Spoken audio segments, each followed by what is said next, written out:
யாவத் சக்திம் தத்வா சிவா திருச்சிற்றம்பலம் வானுலகும் மண்ணுலகும் வாழ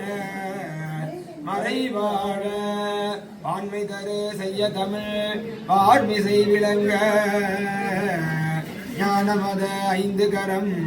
3 விழினாழ்வாய் ஆணை முகனை